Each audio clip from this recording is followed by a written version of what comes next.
गुडघे सुजणे, कंबर पाठ मान दुखणे, मणक्याची चकती सरकणे, झीज होणे, हातापायांना मुंग्या येणे, संधिवात, आमवात, फ्रोझन शोल्डर किंवा पॅरालिसिस या सगळ्या वेदनांवर आता आयुर्वेदिक उपाय. विजयी भव आयुर्वेद. गुडघे व मणक्यांच्या विकारावर विशेष आयुर्वेदिक उपचार केंद्र. नेवरी, तालुका कडेगाव, जिल्हा सांगली. पुणे त्रिमूर्ती चौक, धनकवडी. मुंबई दादर पश्चिम. आजच संपर्क करा.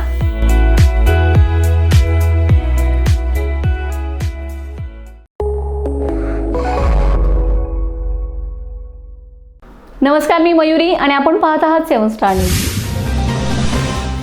आगामी रमजान ईद व गुढीपाडवा सणाच्या पार्श्वभूमीवर कडेगाव परिसरात गॅस टंचाई असल्याचे दिसून येते. मुस्लिम समाजातील लोकांचे रमजानचे रोजे उपवास सुरू असून रमजान ईद सणाच्या पार्श्वभूमीवर मुस्लिम कुटुंबांना एक घरगुती गॅस उपलब्ध करून देण्याचे निवेदन कडेगावचे कर्तव्यदक्ष तहसीलदार अजित शेलार यांना देण्यात आले. निवेदनात म्हटलं आहे की दिनांक 21 मार्च रोजी मुस्लिम धर्मियांचा प्रमुख सण असून जगभरासह कडेगाव शहर परिसरात रमजान ईद मोठ्या उत्साहाने साजरी केली जाते. कडेगाव हे हिंदू मुस्लिम ऐक्याचं प्रतीक म्हणून देशभर नावलौकिक मिळवणारं शहर आहे. शहर परिसरात हिंदूंच्या दिवाळी सणाला मुस्लिम समाज बांधव फराळाला जातात, तर रमजान ईद साजरी करण्यासाठी व शुभेच्छा देऊन शिरखुर्मा घेण्यासाठी हिंदू बांधव मुस्लिम बांधवांच्या घरी जात असतात.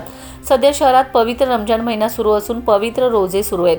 रोजे करण्यासाठी, सहेरी व इफ्तारी करण्यासाठी, स्वयंपाक करण्यासाठी गॅस अत्यावश्यक असल्याने मुस्लिम समाज बांधव गॅस सिलेंडर मिळवण्यासाठी तारेवरची कसरत करीत आहेत.